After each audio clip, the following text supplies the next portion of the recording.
پھر طلاق ہے. لیکن طلاق کا طریقہ کیا ہے؟ الطلاق مرتان فامساک بمعروف او تسریح باحسان ولا يحل لكم ان تاخذوا مما آتيتموهن شيئا الا ان يخافا الا يقيما حدود اللہ. یہ جو کٹھی تین عدالت میں گئے، لکھو تین، اور منہ سے بھی بولے تھے کٹھی تین، پر اپنے لیے ایک دیوار کھڑی کر دی ہے کہ اب رجوع بھی نہیں ہو سکتا ہے. تو شریعت میں طلاق کا طریقہ کیا ہے کہ جب عورت پاک ہو تو اس کو ایک طلاق دے. ایک طلاق کے بعد یہ الگ ہو گئے لیکن رہیں گے ایک ہی گھر میں، تو علماء فرماتے ہیں کہ لڑکی اپنے آپ کو خوب تیار کر کے رکھے، زیب و زینت اختیار کر کے رکھے کہ شاید خامند کا دل مائل ہو جائے، اور کوشش ہو کہ دل مائل ہو جائے. اگر اس کا دل مائل نہیں ہوتا تو جو 3 طلاق سے کام لینا ہے وہ ایک سے ہی ہو جاتا ہے، ایک طلاق سے بھی ختم. لیکن دوبارہ کبھی ندامت ہو اور دوبارہ رشتہ قائم کرنا ہو تو راستہ موجود ہے کہ بھائی آؤ جاؤ دوبارہ نکاح کر لیتے ہیں. عدت گزر جانے کے بعد ایک کے بعد ہم نکاح کر لیتے ہیں، اور عدت کے اندر جب چاہے رجوع کر لے. پھر نہیں دل کھلا تو چلو بھائی دوسری طلاق دے دو، تیسری مت دو. الطلاق مرتان، 2 طلاقیں ہیں، تیسری کو روک لو، مت دو. نہیں کوئی، چونکہ اس کے بعد ضرورت ہی کوئی نہیں تیسری طلاق دینے کی. ایک طلاق دینے کے بعد طلاق دینے کی تو کوئی ضرورت نہیں ہے. اگر الگ ہونا ہے تو ہو گئے، اور اگر جڑنا ہے تو جڑنے کا راستہ موجود ہے. اور اگر زیادہ ہی غصہ ہے تو 2 دے دیا، بس کرو. اب طلاق مرتان، اب تیسری مت دو. فامساک بمعروف و تسریح باحسان، پھر ایسا کرو کہ صلح کر لو اور آپس میں مل جاؤ، گلے مل جاؤ. اور اگر صلح نہیں ہے تو پھر اس کو روانہ کرو عزت کے ساتھ، احترام کے ساتھ، احسان کے ساتھ، دھکے دے کر نہیں، لڑائیوں کے ساتھ نہیں. ایک والد نے مجھے فون پہ، وہ ایک نوجوان آیا گا جی وہ بس آپ کا ایک فون ہوگا میرا گھر آباد ہو جائے گا.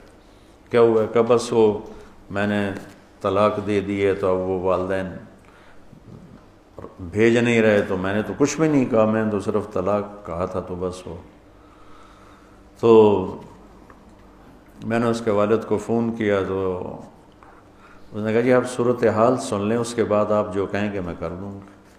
کہ اس نے مجھے بلایا، میں اس کے گھر گیا ہوں تو میری بیٹی زمین پر لیٹی ہوئی تھی اور یہ اس کو مار رہا تھا، اور مارتے مارتے کہہ رہا تھا لے جائے اس کو، اور ساتھ گالیاں دے رہا تھا.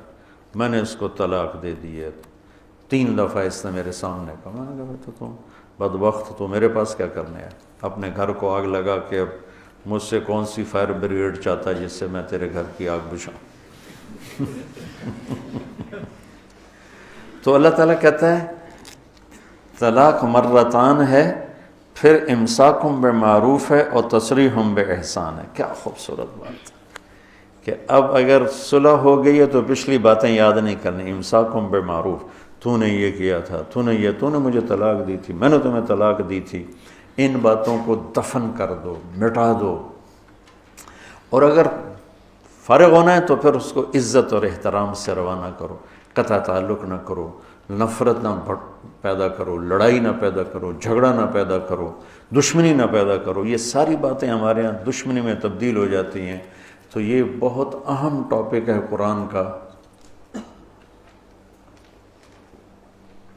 تفصیل سے سورہ بقرہ میں 3 رکوع اس پر آ رہے ہیں. میں نے آپ کو اس کا خلاصہ بتا دیا. 12واں 13واں 14واں 3 رکوع مسلسل طلاق پہ آئے ہیں، طلاق پہ آئے ہیں، طلاق پہ آئے ہیں. تو اللہ تعالیٰ سب کے رشتے آباد رکھے، سب کے گھر آباد رکھے. گھروں کو توڑنے والی کوئی بڑی چیزیں نہیں ہیں. سن کے میں اس نتیجے پر پہنچا ہوں کہ 99% جو گھر ٹوٹتے ہیں اس زبان کی وجہ سے ٹوٹتے.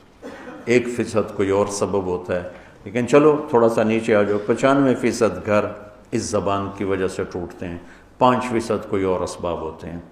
تو بچوں اپنے زبان کو میٹھا کرنا سیکھ لو، اور زندگی بھر کا ایک سبق ہے برداشت کرنا سیکھ لو۔ میرے نبی کا فرمان ہے یغلبن الکریم و یغلبہن اللئیم، شریف آدمی اپنی بیوی سے دب کے چلتا ہے اور کمینہ آدمی بیوی کو دبا کے چلتا ہے۔ کمینے کا لفظ استعمال، کتنا خوفناک، لئیم، نافرمان بھی نہیں کہا، بدمعاش، کمینہ کہا، جو پستی کی آخری حد کے لیے اردو میں جو لفظ ہے وہ کمینہ ہے۔ اب ہمیں کمینہ عورت بیوی کو دبا کے رکھتا ہے، شریف آدمی بیوی سے دب کے چلتا ہے۔ پھر آپ نے فرمایا لَأَنْ أَكُونَ كَرِيمًا مَغْلُوبًا أَحَبُّ إِلَيَّ مِنْ أَنْ أَكُونَ لَئِيمًا غَالِبًا، تو آپ نے فرمایا مجھے کمینہ بن کے رہنا منظور نہیں ہے، مجھے کریم شریف بن کے چاہے مجھے دب کے چلنا پڑے، مجھے یہ منظور ہے، لیکن یہ منظور نہیں کہ میں کمینہ بن کے زندگی گزاروں۔ تو اللہ تعالیٰ نے اگر کوئی ایسا معاملہ پیش آ جاتا ہے کہ نہیں گزارا ہو رہا تو کہا لڑو نہیں، تسریحم بِإِحسان، تعلق بھی رکھو، سلام دعا بھی رکھو، مقدر میں نہیں تھا، نہیں ہو۔